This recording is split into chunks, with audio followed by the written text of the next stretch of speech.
So you were saying something about elongated muskrat. Carry on. No. It is about. It's not about theorizing, man. It's about what you can prove. And then in this one conversation, Elon Musk, and this is when he was young or younger. I guess every conversation recorded itself when we were younger, but he goes, it's not about theory, it's about what you can prove. So it's not about what, you've been able to calculate up until this time. It's about what physically you as an individual can prove. And it doesn't matter if somebody else can prove it. If they can prove it, that doesn't mean you can prove it. What can you as an individual prove? So I like all this first principle stuff, man. I don't know what the rest of the firsts are, but because it's plural, right? First principles. There's more than one first. So it's like the first, second of the third. Yeah, the second first principle. So you know what? You sent in elongated muskrat, right? So two things. Two things. The first of the two things. Yeah. One of one. This is really stupid. But the first Iron Man film, like with Robert Downey Jr., there's a bit in it. He's in it, isn't it? He's in it for like a sec, yeah. right? He's in it, and there's a reference to elongated muskrat says, "Call me if you're ever in space." Right? Call me if you're ever in space. Avengers Endgame, when they're adrift on the spaceship, him and the other character, the blue character, when he's recording his last message on his little Iron Man helmet, he's like, "Hey, Elon." Oh, is it? Oh, yeah. I missed that bit. That's jokes. And the second thing, I just had this crazy idea, like for a business venture. Wait for it.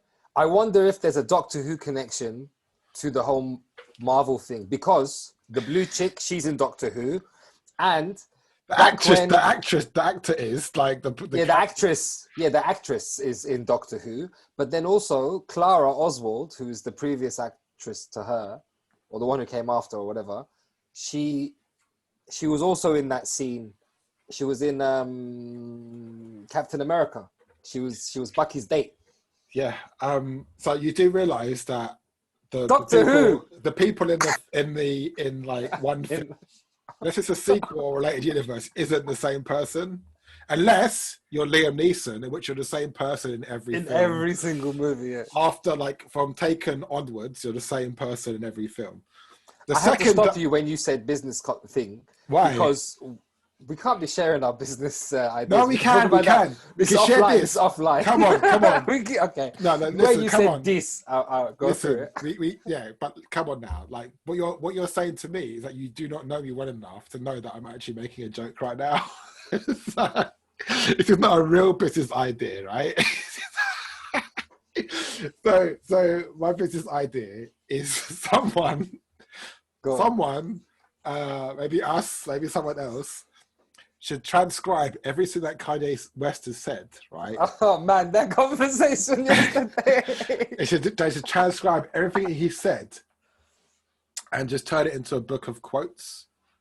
They should just do that. They're all disconnected, you're saying, like everything he's saying is disconnected. I'm telling you, like I said yesterday. So context, this is in reference to the Joe Rogan podcast in which Kanye West spoke for 3 hours. 3 hours. I think Joe Rogan asked like 4 questions.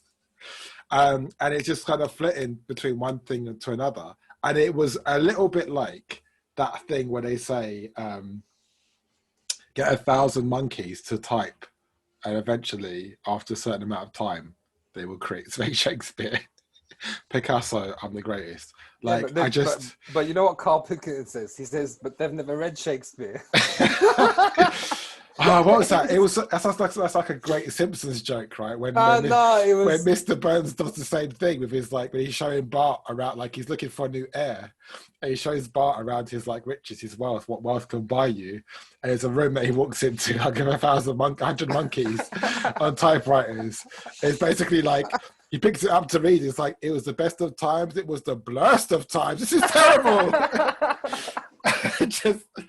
Oh man, I found the interview like fascinating. So basically, after watching half of that interview, Yeah. I then watched the David Letterman interview with Dave Chappelle on Netflix. Yeah. And it's just like there's a stark difference between like the two of course. things. It's just, and it just felt like a continuous. Well, it wasn't. No, it didn't feel like it. It was. It was just a continuous thing where he basically like my 2.5-year-old daughter would jump from thing to thing in a sentence or in a paragraph, and it's just all over the place. So I'm saying, right, if you got all that, right, if you got all that, everything that he said in that interview and anything else that he said, and just write it into a book, like no structure to it, like no beginning, middle, and end, no trying to understand what the protagonist wants and the struggle that he goes through, and he learns something at the end. Just start chapter 1, whatever the first thing that you can find that he said, just write it all down. Just write it all down. Exactly how it is said, just write it all down. And I'm sure if you bury it in the sand for long enough, hundreds of years from now, future humans will dig this up and create a whole religion around this. And Kanye has said, Yeezy has said, I'm the greatest of all time, buy my sneakers. Like, they never put me on the board of Adidas. It's like, well, I mean, it's a family company, isn't it? I just found it incredible. Like, on the one hand, it was just kind of like, I don't know, like, he's in a fantasy world, right? He's in his fantasy world. See, I that's where I'd want to come in, because that's his world. You want to go to it?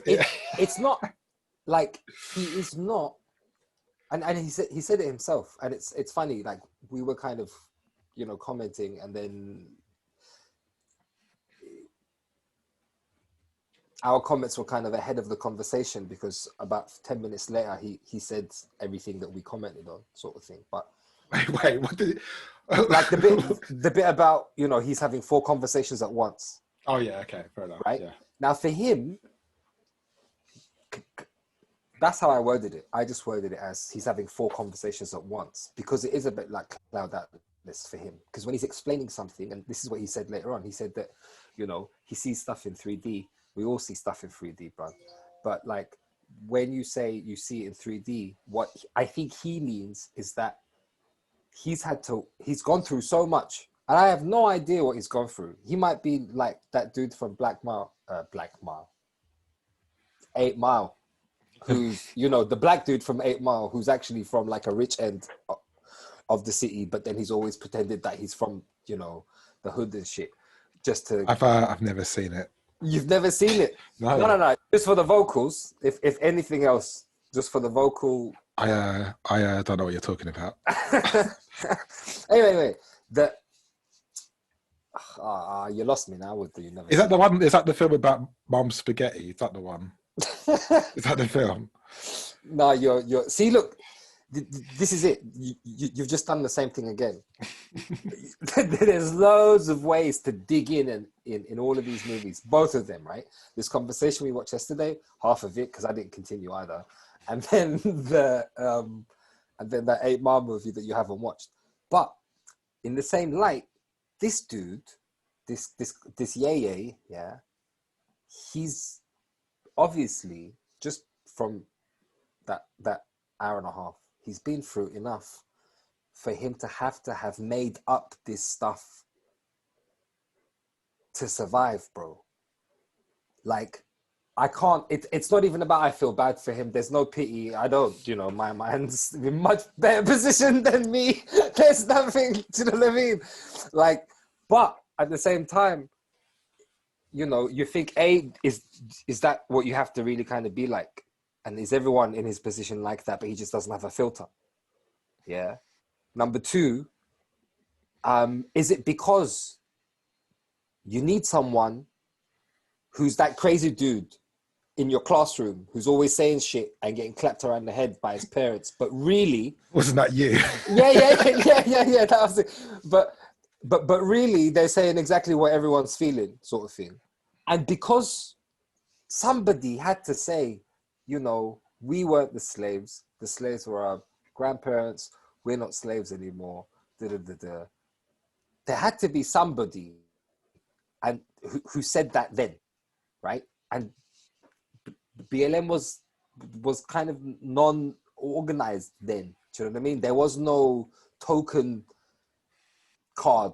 Everyone does the token card now. It's unfortunate, and that's why we can talk about it, but we still can't talk about other certain things. But we can still talk about how, yeah, we kind of understand that sometimes when there's a woman in a group of guys, that's a token. When there's one black guy in a group of white people, that's a token. That there's, like, we understand that terminology. But for this guy, he has made himself the token in every single aspect of his life. Remember when he said, I don't know anyone more successful than me, right? I'm sure he does. But I don't know. I also think he just, I don't know what I think, man. I don't know what I think, because I don't know if he's acting, because we watched all of those Mark Bowden videos, right? So I'm looking at it from those eyes. He's restless. He doesn't really make eye contact. He's like, there is no sentence. There are main clauses, do you know what I mean, that have been connected together. So he's just giving you a description of this thing that he can't explain in many different ways, hoping that you'll get what he's too afraid to say, I think. Like, the abortion thing, he find the whole God thing, like, he is the Black Trump. Wait, what that means? He's the Black Trump. Listen. If Trump, for a vast majority of white America, represents success, this dude, for a vast majority of Black America, represents success. With all of the incredulity and the scruples and all of that stuff, just kind of shimmied off to the sides. Do you know what I mean? It's get what you can, in any which way you can, and once you're there, then you can go and get whatever else. You can apologize. Isn't this like a little bit like Interstellar, right? Where there are some like obvious glaring plot holes and inconveniences that don't really make sense. But the moment you say, look, I didn't really get that, people are like, oh, it's because you're stupid, or oh, you didn't get it, or, you know, like, it's kind of like what he's saying, like, as in not like what he's saying or what he's trying to communicate. I mean, like, as in the words that he is speaking, it is all over the place. And if you're just like, that doesn't make sense, it's like, well, you just don't understand because I'm on some different level to you. Or like, no, it's just like, whether it is or not, it's just like continuous stuff. It's like, he's basically, I want to know, honestly, genuinely, I want to know what was behind Joe Rogan's like chair on the wall, because he just Kevin Spacey Kaiser Soze that whole fucking thing, right? He's just looking around and he's just picking out whatever's on the wall to just create this narrative or whatever it was he was saying. No, I see. This is, I don't know. He was so incoherent. It was. But that's I don't think he was makes his music. I don't think he was incoherent. I don't know what incoherent is. No, like he wasn't like slurring his words. It wasn't like not in that sense. Not in that sense. Like, it wasn't like the old drunk at the bus stop. His point was incoherent. Like his point. Yeah, he basically came on to say, I'm running for president. Yeah. Did he? Yeah. That was the first thing. So Joe Rogan was obviously running for president. He was like, yep. Yeah. Is he though? Yeah. Is he? Is he like on the ballot and everything? Yeah. Like, what ballot? What are you talking about? The guy's trying to get rid of the ballot. Someone's got to vote. So when you go to vote, right, there's a name. You got to put your tick or whatever next to the name that you're voting for, right? Is he on that list? I don't know. I don't know how it works in America, man. I really don't understand. It's not the same as over here. It must be. It's like a list of candidates. It's not. It's just like Donald Trump, Joe Biden, whatever other candidates are running. Like, and if it's his name on the list. if their attempt, I do not know. Why don't you know? Why don't you know? Go and find out. I do not know. Put down the headphones. Go and find out. No, but what I do know is that if America was represented by like 10 people and you and I had the opportunity to be voted for, in America, even though I get 6 votes and you get 4, you can still win. I don't know. I don't know enough about how. So this is why works, so. I don't know how their system works. You know, because for me, the vote means that, you know, if you've got less numbers, you're fucked. It doesn't really mean anything good for the higher numbers, because they're going to have other votes when some people are going to be the minority. But if you're in the minority, that's all I really know, that, you know, you're fucked, basically. This is... Has he been campaigning? His wife had the Kanye for president hat on or something. That's not like, I mean, like, has he... Of course that's campaigning. Listen, she gets paid like 100,000, like an image on her Instagram. So that for her, they've invested so much money. I've told you not to spend that much on Instagram, right? I've told you. Stop doing that. But no. Onto greener pastures, yeah. I had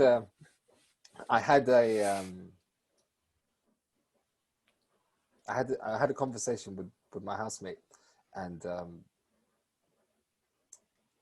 I'm going to summarize it and hopefully kind of add to it, and I want your perspective. Are you sure?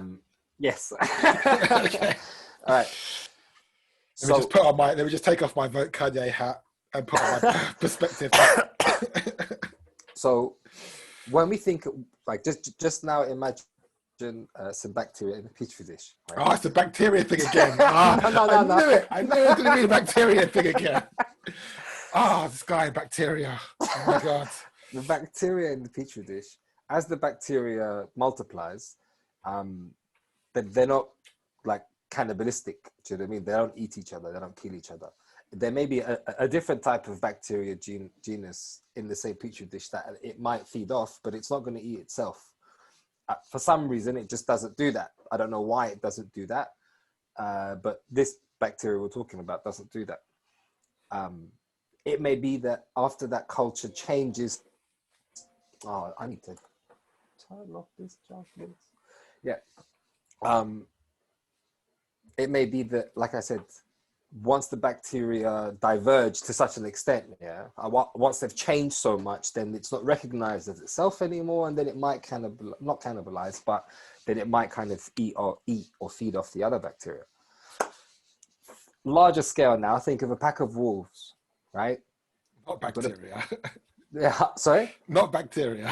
Not bacteria, right? Not like bacteria-sized wolves or wolf-sized No. Actual wolves, right? Like a pack of wolves living in the wild. And then there's obviously a group dynamic. There are new cubs being born, alphas, omegas, so on and so forth. And then you find that there's this one little alpha cub who isn't mauled and killed by the alpha males, so that he doesn't take over his progeny, and actually becomes quite successful. He wants his own, you know, privacy and freedom. And you're basically just describing the plot of Lion King to me right now. Yes, with wolves. I'm a Chechen. But with wolves. Right? King. But instead of this trying is to take sue over... us, you do realise that, right? instead of trying to take over this pack of wolves, my guy, he goes off to set up his own pack of wolves. Now, while he was part of the original pack of wolves, they wouldn't have killed him, but now he's part of a different pack of wolves. It's a different pack, so they would fight and they would kill. So that's the second scenario. There's similarities in both, completely different dynamics. There's conscious choice. There's an alpha and omega. There's a group dynamic, and the first petri dish is just full of bacteria, right? Who just basically double or whatever. Then you kind of zoom out again, right? And you come to us, yeah. There are guys who make a couple of million a week. And for them, making a couple of million a week is really no different to the hunting skills that the wolf has to have to be able to survive in the pack, and let alone survive, set up its own one, And it's the same survival skills that the bacteria employ to be able to multiply. That guy making 3 million a year, or woman, whatever, any letter of the alphabet is valid here, does not see us, I do not believe, as part of the same petri dish or as part of the same pack of wolves. So I was watching Inferno yesterday, Dan Brown, and this idea of population and how numbers really, really affect everything that we do, I think is very downplayed or even kind of like ignored generally. And this was the conversation we were having because like I'm bored of where I am now, and I need to make moves soon. And my option had always been Uruguay. And now that Bolivia is back in the hands of the people who deserve it, Uruguay has a population of about 3.5 million, and it's the size of England.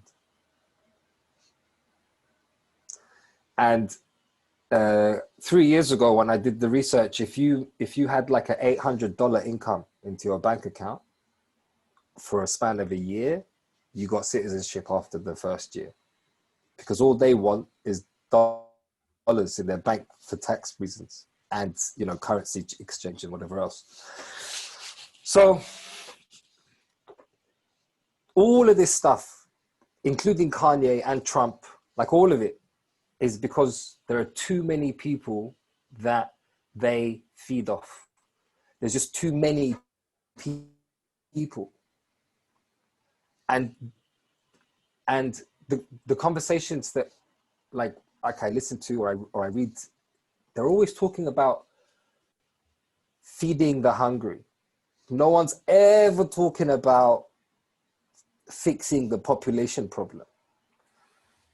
And so if they're not talking about it, this means they're doing something about it, but we just don't know. Well, if I'm following this right, so we start off with the petri dish of the bacteria. Yep. That doesn't eat itself to survive, but probably should. Fast forward to population but control. It can't. There's no should. This is how evolution, like there is an evolutionarily tried and tested method in all of these, apart from the banker making a couple of million a year, because the association of making money for survival is very, very, very new, especially in the amounts and the way that it is now. Even back if you're making a couple of million a year, then survival is such a distant concept, right? But surely it is. You've gone way past survival. It's relative. It's relative because coherence is also, I think, important for survival. But that Kanye dude, he's not in a different universe. This is just how he sees the same space that we call our universe. Like that Donald Hoffman stuff. I really, honestly, do not believe or even, what is deranged or deluded? Do you know what I mean? Like I don't think he's anything like that. He has just, for one reason or another, a different way of processing things. Like this is it, right? Good or bad, and he's really different. But it doesn't change from the fact that idea about how to process things is no different for us working 80 hours a week or whatever to a banker who's working 40 hours a week and making a couple of million a year. Like the connection of life is I have no evidence in which to base what I'm going to say on, and it's just a sense, right? But the first thing is, if he wasn't worth like whatever his net worth is, whatever he threw out some numbers, but if he didn't have any of that, where would you think he might be? Right, first question, where do you think he might be? Secondly, isn't a part of where he is and his net worth of what have you is that he is exploitable, right?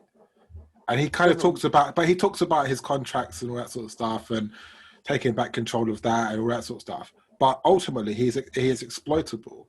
It's one of the reasons why he's invited on to that podcast in the first place, because they know, and as the host alluded to, people tell the host about Kanye, right? People tell Joe about her, so he's like, let me get him on, right? But he's exploitable, which is why I think he is where he is. Because if he wasn't exploitable, if he wasn't a part of a brand, something that could be commoditized and exploited and sold upon and what have you, like, he's able to design clothes and shoes and what have you for massive sports companies because, as you said, he's got followers. He's got followers from who like his music, that like what he says, that like both, what have you. He's able to do that stuff because he's got money. If you had a couple of million, you could also sell your own t-shirts. Yeah, but what I'm saying here, I was saying yesterday, like, he's been very fortunate. He's been very lucky, right? Because if he didn't have those opportunities, and we could argue, I'm sure he would, about how those opportunities came about, whether it was some divine intervention or whether it was just a gift or whatever. Like, that's beside the point. The point is that he is fortunate. He's lucky compared to others within that socio-economic background or what have you. But he's fortunate so I asked the question again: if he didn't have that, if he didn't have those breaks, those opportunities, and his makeup was the same, where would you think he'd be? I'm telling you, he'd be in hospital, right? He'd be in hospital. But why as a marketable asset, while there is something that he could be sold, yeah, he can have his own stuff. He can be wealth generating as well. But for the most part, he's something to be exploited. Whether he was aware of that, I don't know. Yeah, but ultimately, that's what I think. That's what I think. And what's so concerning about the whole thing, and even the whole running for president thing, like, look, you can do it. Anyone can. If you're an American citizen, if you're born in the country, you can run for president. Arnold Schwarzenegger couldn't run for president. He can run for governor, but he couldn't run for president because he wasn't born in the country. But I think he's an American citizen now. But still, you have to be born in the country. That's the rule, right? But any American citizen who's born in America can run for the office, right?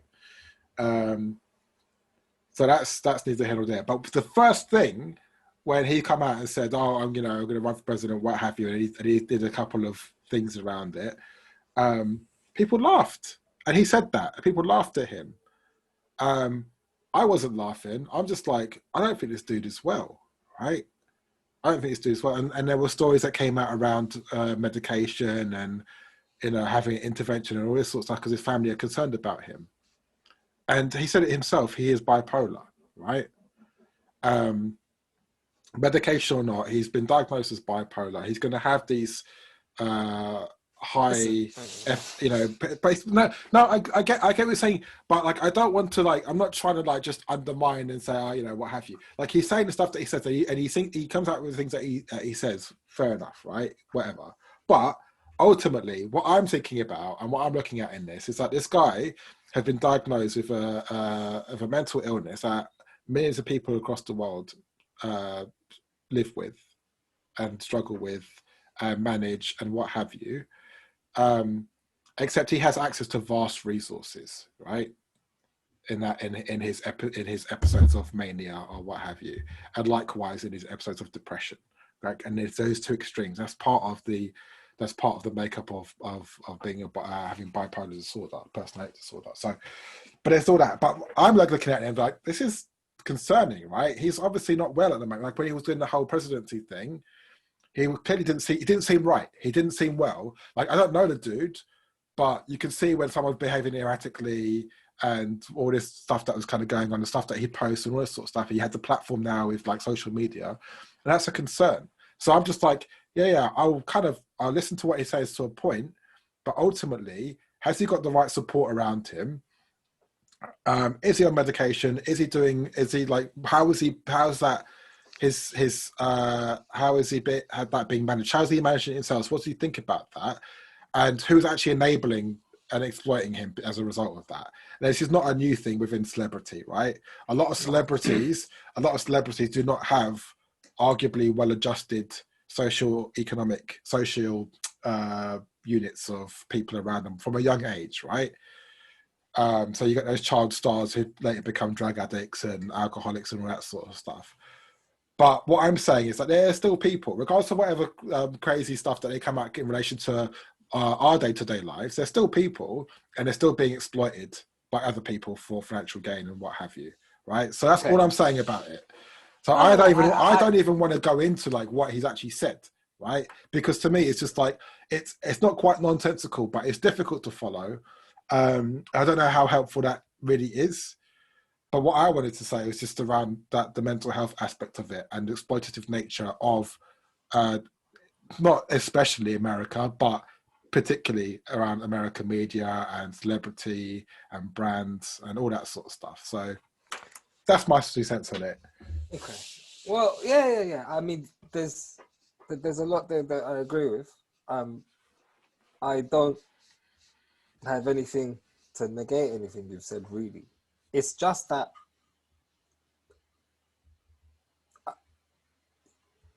I didn't focus on that. Like, I noticed it, and it's obvious that, you know, the same way that Mike Tyson also said that, you know, he was almost hypnotized, you know, into this, you know, adrenaline pumping, egomaniac kind of survivor warrior dude. And he spent most of his life trying to, you know, unprogram himself from this hypnosis that his trainers put him into, like literally. And imagine he did some Huckleberry Finn shit too. Like, do you know what I mean? Huckleberry Finn. Like but this guy, I think he's just been through whatever he's been through. This is how he's dealt with it. He holds a certain position around the people that he surrounds because no one can make him out. That makes him relevant. This also makes him very adaptable because he doesn't have to stick to any idea or thing or place or, you know, ethos of any kind. He can just be here now, do that then, you know, and you'd expect anything from, like, it does. All of this stuff makes him very marketable because you could say anything about him. But in the world that we live in, if someone says that, you know, you like fish sticks and you're making money off it, you're making money off it. You know, like it's not everyone that gets to go become a character in South Park. So for that reason, what I'm saying is, even if everything we've said is true, yeah, people would still vote for him, Daniel. This is where I am. So regardless of regardless of all of the mental damage that he exhibits when he's talking, people would vote for him. If people thought that he was actually serious, I'm telling you, the same way, because look, why do people... Is he not serious though? Like, is he not? I'm sure he's serious, but the way that I think this guy has works, and this is what has made him successful, is he works off other people. So he's only as serious as other people take him. So if everybody's like, yeah, Kanye, then he's gonna jump, and then then he'll do it. But he put it out there, no one bought, and then it's gonna kind of wibble away. This is, like, I see that in you know, he was almost cold reading Joe Rogan at one point. Like, he was trying to, and I noticed this too, when Joe was sitting there, he was just sitting there in a way that he never normally sits. He was just so static, he had his hands clenched, because he was just trying to, he said, what the fuck is this motherfucker saying? He was just trying to keep a straight face. I'm sure they had I'm sure they smoked or whatever, or I'm sure he smoked. Oh no, it's their October thing, isn't it? Yeah, so he's dry. He doesn't smoke in October. Anyway. Oh, that must have made it much worse for him. If he had to sit there. But yeah, I don't know. I think it's scarier that people would vote for him than the fact that it's that kind of person that can become successful. But I think that's also a wrong thing to say. Like, I'm just saying it. I think that's also wrong, because maybe it's just really seeing this space we call the universe through someone like that's mindset that makes you successful. Just throw the disclaimer, I have never once claimed to have seen the entirety of the universe. So. No, man, the universe is a joke, bro. Listen, just in case the universe tries to turn around and sue, so you've never seen me. Yeah, just a disclaimer. Look, I don't know. I kind of gave up a long time ago in trying to listen. That's the most I've ever heard him speak.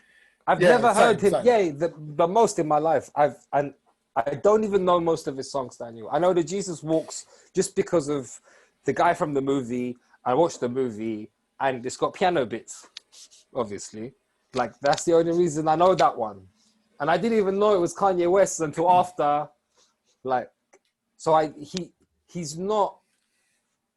Sorry, go on. I was going to say, I don't even know who Kanye West is or who you're talking about right now. So. I don't know. I don't know what you're saying. I've never listened to any of his music, right? I never listened to any of his albums or anything like that. So yeah, likewise, I've never actually heard him speak. I've heard clips or what have you, stuff that's taken like not even like from him speaking, like but things that other people said about him that are probably taken out of context because you know all that stuff is. But yeah, that's the first time I've actually listened to him. I say have a conversation, but I'm not sure if it actually was a conversation or not. So. But it was fascinating to a point, and then it was like, oh, I don't want to watch this anymore. It's not. It's not something that I am entertained by.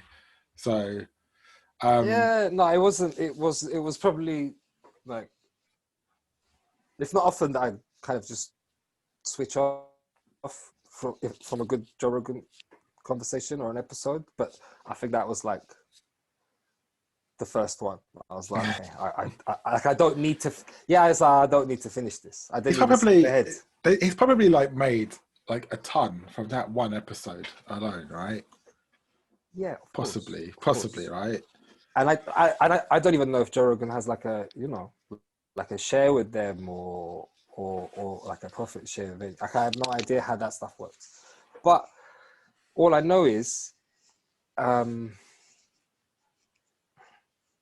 All I know is if people thought that he was serious about the president thing, no one wants Biden. People are stuck with Trump because no one wants Biden. Not even the Democrats want Biden. And then that Kamala Harris lady, she's like, I believe, to my core that Joe Biden will save us.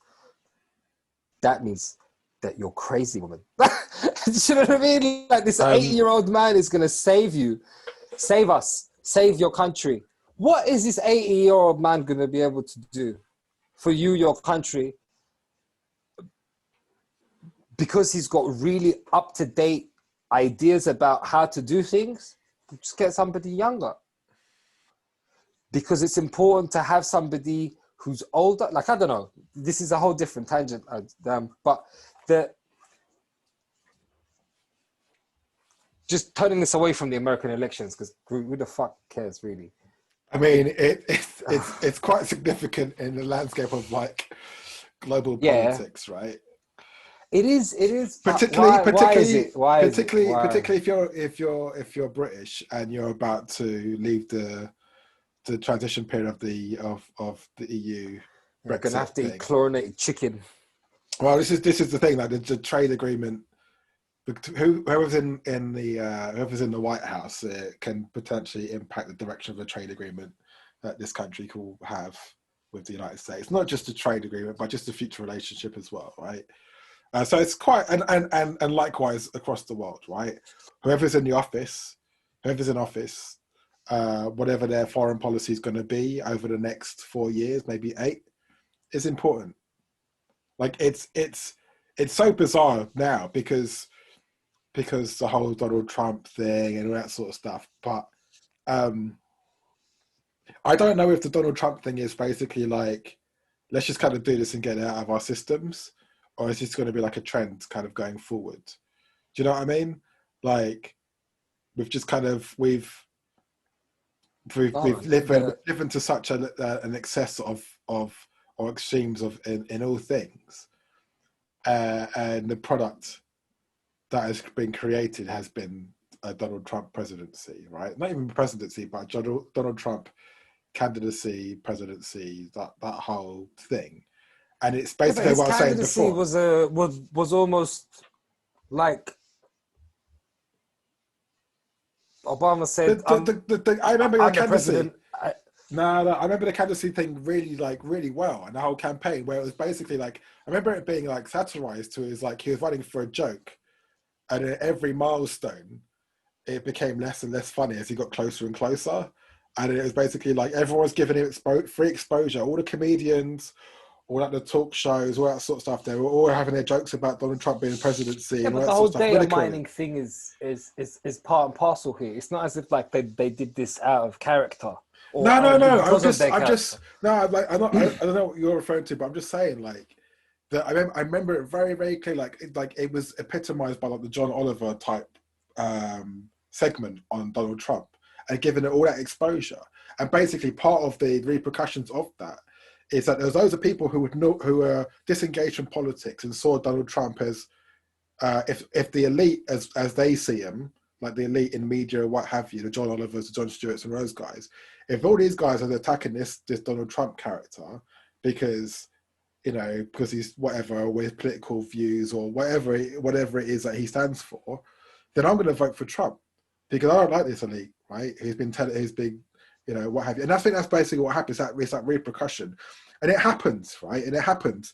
It's happened to some extent in this country. I remember very clearly, way before the Brexit vote, way before, watching Question Time, and every other week, it would be a question around immigration.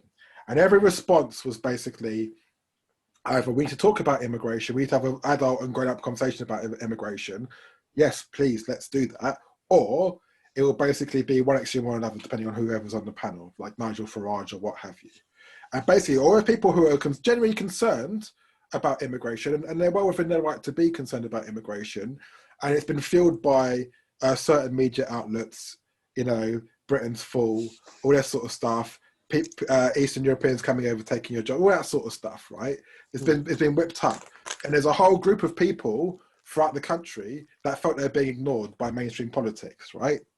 They've been ignored, they've been pushed to one side, all that sort of stuff, and been pushed onto the outside.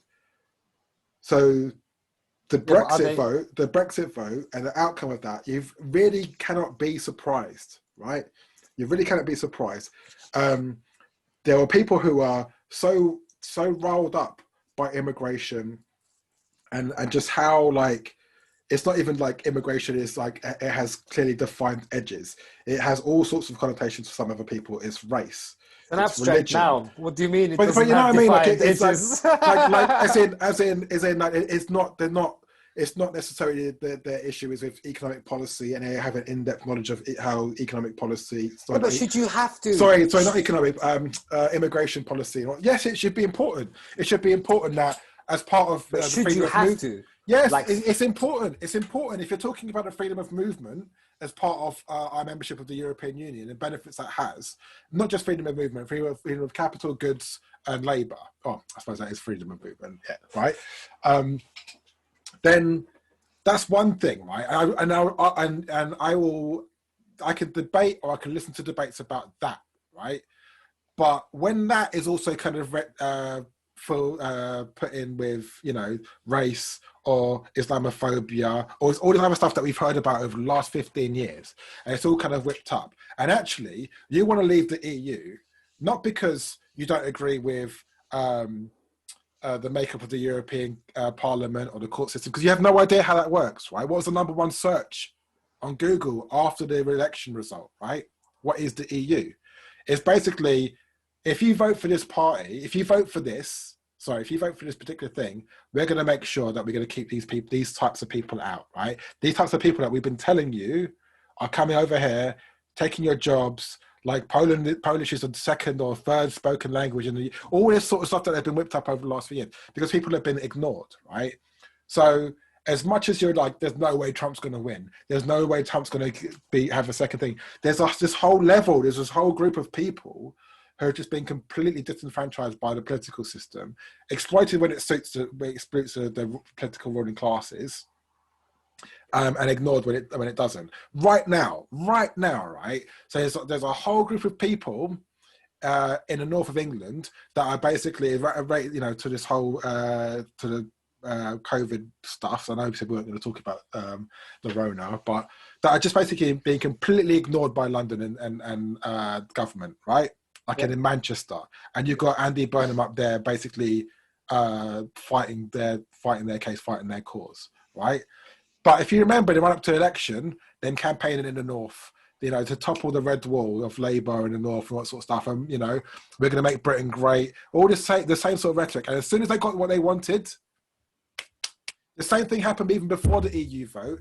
The same thing happened with Scotland, when Scotland were having their first independence referendum, right? And all these politicians from the southeast are going up there saying, "No, stronger together," and stronger, and all this sort of stuff, And then when it got a little bit closer, the messaging's changed. Well, if you leave the United Kingdom, then you're going to have to leave the euro as well. You have to leave the European Union as well, and you're going to have to, your currency and all this sort of stuff. All these like thinly veiled threats, right?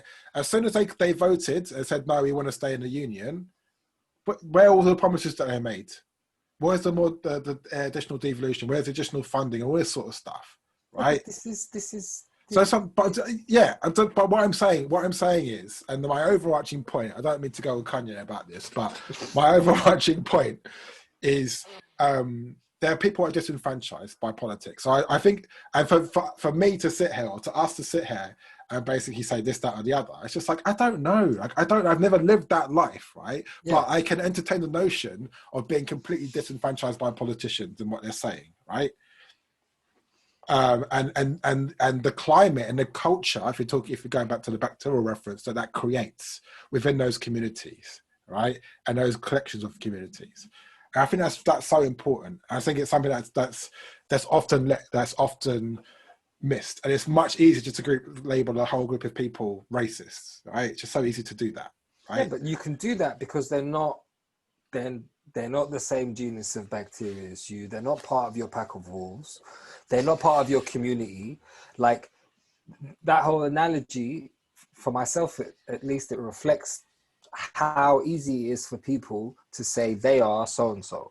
Because even though they are no different to us in any way, shape or form, the only difference is everything else apart from our biology, our interactions, how we've done what we've done, who we've done what with, how often we've done those things, but we are still us. And if any of us were in any of the other people's positions, I don't think it would be so easy for us to have dealt with it as how we think we should be dealing with it now, right? I'm not saying that to negate anything that you've said. All I'm saying is I think that's valid too, because I do get that conservatives, like every other political party, tell lies in order to get votes before elections. And the Conservatives, like every political party, is unable to commit to all of the promises that they've made for X, Y, and Z reasons. And I think this is part of the joke in it for me, because we all know, it's just like a lemming kind of following the other lemming off the cliff. Like, we all know exactly what's going to happen.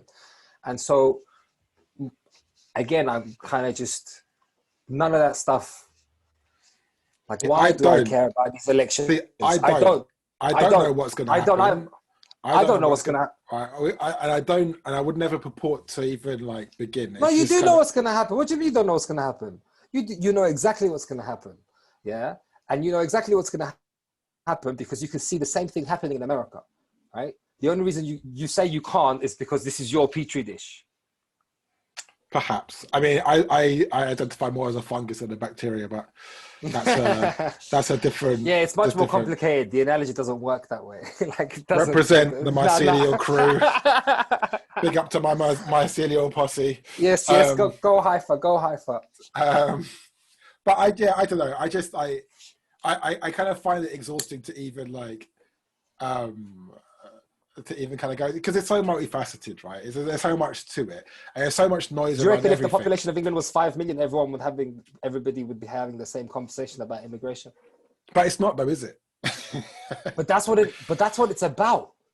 This is what it's about. So this conversation will continue. It's not. It's not. I don't think that's what it's about. I don't think it's necessarily. Like I think what it's actually about. I know. I do. Look. Let me just say this one last thing around it, right? What my thing is, like, obviously there are differences between us, right? Between people, right? Yes. Between whether you're like German, Japanese, French, what have you, English, black, white. There are obviously differences, right? Yep. Even a child can recognize that. However, the opportunity to basically communicate or to put across that the differences between us are not as great as we might believe. The opposite is true. We are taught for whatever reason, whether it be for economic reasons, political reasons, what have you, that actually the differences that are actually kind of meaningless are given meaning for whatever personal gain, right? So, for example, whether it would be back in the day, you'd have political campaigning from the Conservative Party, where it had a slogan, "If you want a nigger for a neighbour, vote Labour," for example, right? Those are the things that kind of feeds into that kind of stuff. And that's about immigration. That's about all this other stuff. But that happened, right? Not that long ago, right? So I think it's challenging or more difficult to. So then, what do you say? What do you say to black members of the Conservative Party after having just said what you just said? So that's not. Listen, this is not me saying it. This is basically fact, right? This is basically part of this is part of their campaign, right? I get that, but what I'm saying is that. So then, what do you say to a black member of the Conservative Party? What do you mean? What do I say? What do you mean? Okay, what do I mean? What do you say? So, for example, to them and be like, "Did you know this?" Like, what do you mean? Like, no, it's an important question. Like, what do you mean? What do I say? Like, no, exactly. So, in spite of their knowledge of that fact, for them to still be a conservative, what does that mean to you? Yeah, but this is the point I'm making. There's so much noise around it. There's so much noise around everything, and it's not as clear cut as saying that this is that 1 + 1 = 2, right? In the real world, abstractly, as an abstract, yes, or whatever, right? But in the real world, it's just not as straightforward as that. So when people say stuff about, so it's agreed, it's not as straightforward as that, right? So what I'm saying is that these things are multifaceted. There are multiple strands to anything, and I find it exhausting to try and find a definitive answer, because ultimately there's too many moving parts. It's almost infinite in its nature, and it's just exhausting. And I learned that a long time ago, because I was at a particular age, or had a particular age where I guess things were a bit more concrete than that. They're a bit like, things are kind of black and white around what have you. And ultimately I was quite able to be able to discern what was right and what was wrong, and what was good and what was bad, based on my own thing, and be quite pig-headed about it. But now I don't know. And rather than it be like, well, I don't know, I gotta know, I'm just like, I don't know, and that's cool. That's cool as well. There's shades of grey for everything. Yeah, of course. And the only thing the only thing I can say for sure is that there are shades of grey for anything. And that whatever thing happens, I might have a view on it, and that my view is based on the last 35 years of things that I have experienced or believe that I have experienced, right? So to try and apply my opinion to a particular thing, like, it is just an opinion, right? It doesn't mean anything to anybody else other than me, right? Or anyone who likes me or dislikes me. And I think ultimately, when it comes to like the political stuff, it's like, I'm just like, you're both right and you're both wrong, and that's how it is. Let's just hold this like super state for a moment, right? I don't mean the European Union. I mean like as something being both on and off at the same time. So I think just got to be cool with that. No, of course This you're is going to not a be cool, luxury. 'cause Listen, this is not a luxury. This is the only way to not go completely insane with all the information that we have, that we're bombarded with. no. I get that. I get that. Of course, I get that. And like I said, for me, I think we've done two similar things. For you, there is no kind of, because there is no definitive answer. For me, the common denominator in all of this stuff is the fact that our existence used to be a hunter-gatherer based civilization. Everything that we did was in order to get food.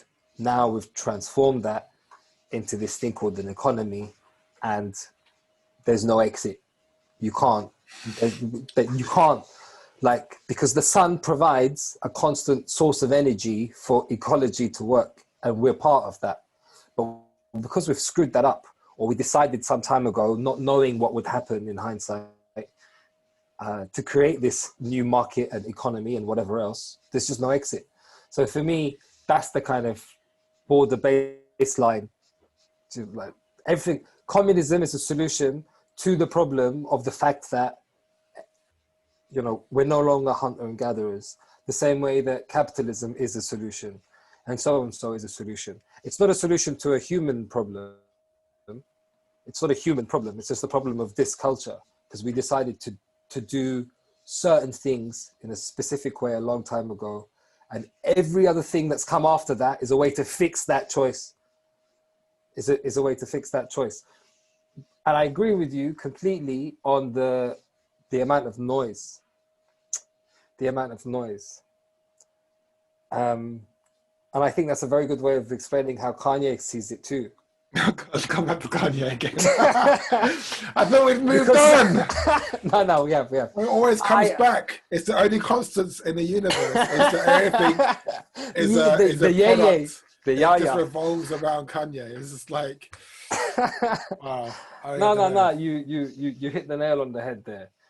I was going to say something else. Was it about Kanye? No, it wasn't.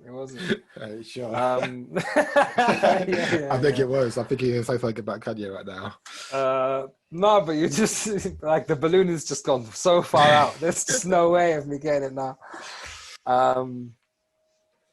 Did you know he's a rapper? Did you know that? No concentration. Just, I don't know. Anyway. The other thing about the Matrix, right?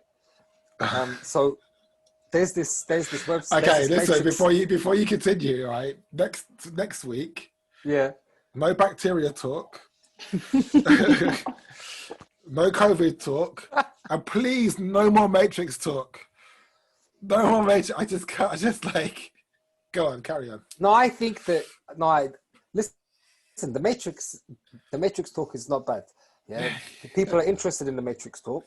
One, right? So, I Matrix think One, Matrix, all of them. Okay. All of them. Because there's this Matrix related channel, right? I'm saying it to everyone, right? I'm not going to name it, but it basically just explains the Matrix. And explains the Matrix. What, the film or the movie, the universe, the whole thing. But it's just so peculiar because on my own page I've got like some thoughts on the Matrix, and the film or the actual Matrix. The thoughts on the movie, The Matrix. Okay. And when you, just so I know, when you're talking about the film, can you say the film The Matrix as opposed to The Matrix? Like the actual Matrix. The thing about the Matrix, right, is that you can't actually be told what it is. You have to see it for yourself. And yet, so many people are trying to tell you what the Matrix is. It's like, but Morpheus, you have to see it. Like, have you guys seen it? Is that what's happening right now? Anyway, carry on. The film, The Matrix. No, it's not even about the film The Matrix. It's about the channel that explains the film The Matrix. Because the stuff I write on my page about the movie The Matrix. Okay, yeah. It seems like this dude who explains the movie The Matrix on the channel about the movie The Matrix is just About copying the Matrix. stuff that I write about the movie The Matrix on my page. Maybe in the Matrix, like the actual Matrix, you're next to each other in the pods. Like you're like, he's like your, some interference. He's like your pod neighbor. Pod buddy. No, not your buddy. He's not in the pod with you. He's just like a pod neighbor. A pod neighbor. The pod's like next to you. Well, see, that's just proletariat talk. Yeah, we call it a balcony. Yeah, that's what they want. What we call it is completely irrelevant. It's what the machines call it, right? Yeah. In regards to that, so this channel is basically taking my ideas and then making videos out of them. Oh, okay. So, I mean, is it possible that you just both having the same idea at the same time? No. Would that constitute a glitch in the Matrix? No, I don't think he's copying necessarily, but it would be nice, if he kind of said that he gets ideas from these websites. That would be fabulous. Do you know what you need to do? You need to write another article and just put like a completely like ridiculous idea in there and see if he also does that. Yeah, but that would look bad on me. No. Like this is basically the Rebecca Vardy method. Put something ridiculous, see if someone like copies it or leaks it, and then you can find out where the leak is coming from. Yeah, but I still have to publish it on my webpage. Yeah, but publish something ridiculous on. No, but you publish it. But if you publish it, and then it's like then you post another thing to say that this explains the previous post. You see, you just did what we've done as a civilization. You created a solution to a problem, and then because you can't go back, you've just created another solution to the problem you caused by your innovation. No, we haven't fully established. This is normal. We haven't. We haven't established that this person's actually taking your content. Of course we haven't. No, we haven't. It's a hypothesis. We're going to test it by you putting out a red herring. I'm sorry. Is the universe in which your hypothesis exists different? Does it have different physics? No. It's the same universe, right? It's the Matrix. So what we're basically doing is we're jumping over that building right now to the other side. So that's what we're doing. No, we're not. No, we're not. You're just making this up as you go along right now. Prove it. Prove that. Make me. So it's your face. Anyway, yeah, you should do that. That's my suggestion. Like, okay. No more Matrix talk. No more Matrix talk. So this is the last time we're ever be talking about the Matrix. Or this is how I don't take your suggestion. No more Matrix talk. No Matrix talk. There is no. It's going to be difficult to discern the two constantly. But how about if I'm talking about the Matrix? I always say the Matrix, and if I don't say the Matrix, then it's just the movie The Matrix. No, yeah, you have to say I have the film or the movie The Matrix and The Matrix. No, the air quotes business. I want to. Oh no, because they're two different things, right? It's the movie The Matrix, which is actually some kind of documentary, really, when you think about it. And then the actual Matrix, of which I have never seen, therefore I don't know what it is really. And yeah, I'm just going by people who must have seen it. Okay. Not the film, I mean the actual Matrix. You're just killing me right now with this stuff. It's actually quite an interesting story. But it was usurped. Go on, tell your story. Go on. No, I'm all right. Tell your story. It's on the webpage. No, just summarize it. Tell your story. It's lost like the Listen, balloon. I got 5 to 10 more minutes of Matrix related jokes and puns, right? Please tell your story. Tell your story. You're such an idiot. No, I'm good. I'm all right. No more Matrix talk for today. Do you know what's funny about the Matrix, right? Go on. The film, The Matrix. Right? there's 3 films, right? There's 3 films. And there's a character in The Matrix, the film, The Matrix, called Trinity. Yeah. Do you think that's interesting? I just know.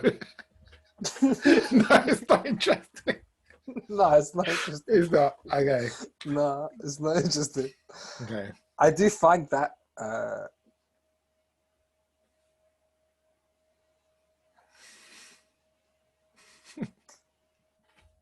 oh, sorry. I was jumping off the building. Did you make it to the other side? I did. Hence, continuing the sentence. Do you know the funniest thing? I've never even seen the Matrix films. I've never even seen them. Bullshit. I've never seen them. Are you serious? I'm serious. Never seen. Are you serious? I've never seen them. I don't even know what you're talking about right now. Ah, you're an idiot. You're such an idiot. Yeah. I don't know. You've just killed it. You've killed it. We've got to cut this bit now. This is just so weird. Like, I think we should cut it and move it to the beginning of the podcast. yeah, maybe. That way, what we can do is this will act as a natural filter. So anyone who's like not going to be interested by the time we get to this point, this is the point where they can jump off. Like if you put it at the beginning, we can just filter them out. But we can't. No, I don't know. Think about it. It means that anybody who's got to this point, having listened to the rest of it, we know that that's our target audience, right? That's the audience that we have to what's the word? To whatever. I want to say pander, but that's not the right word. So if we move this bit, reach. This is the audience has to reach. If we keep this bit and then put it at the beginning, we'll naturally have a drop off, like a natural drop off for the people who'd probably like get to this point and be like, this is rubbish. They'll drop off early, filtering out the ones that we actually want to keep. I thought we should do. Okay, well, we'll put it up anyway. I'm trying to get this domain mapping thing sorted on the site, and it's just been a bugger. Oh, this sounds like admin. We should have done admin. We should have done admin at the beginning. But I'm just thinking though, if we're just gonna record the videos and put them up, then do we even need that software? Because we can just upload the video. I mean, I don't know, maybe. All I'm thinking is now let's just end this. Similarly to how the third Matrix film ended, in a kind of a confusing like. This might make sense to people who have been paying attention, but I'm not sure if I was. So yeah, and then we'll just do that. I'm gonna send you my audio because I recorded that separately. Oh, I wasn't recording the audio. I was just doing this. Well, your one's gonna be clear. Yeah. Oh, well, I hope so. Unlike the plot of the third and second Matrix films. Okay. And then we'll just find like a 20-minute something from this and then put that up. In which we can find the key maker to open the key to the mainframe. What is with this now? I told you, I had 10 more minutes of this. Why are you going in with the Matrix thing? Like because I had 10 more minutes and you're not going to tell your story, so now I'm just going to have to like try and just like shoehorn it in. A bit like the Merovingian. The story is there is no story. This dude's teeth in my material from the webpage. Like that was the thing. You're supposed to support me, and instead you made me the victim of my own story. Like a bit like Neo. It's jokes. But yeah. So, all right. You've got this video. Just 5-20 minutes, trim it, and then send me the bit that's some good dialogue from the beginning onwards or whatever. Definitely the last 10 minutes, I think.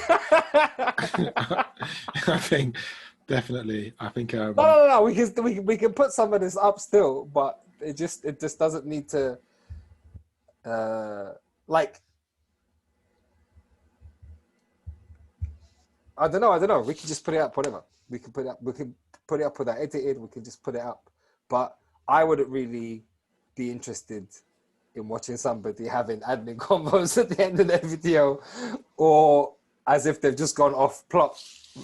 And this is the thing: there is no plot for us. But What are you talking about? I've scripted this whole thing has been scripted. Like I've done this whole thing. Like, and then you're gonna say, "Such an idiot." Just hold on. What happened to your mic?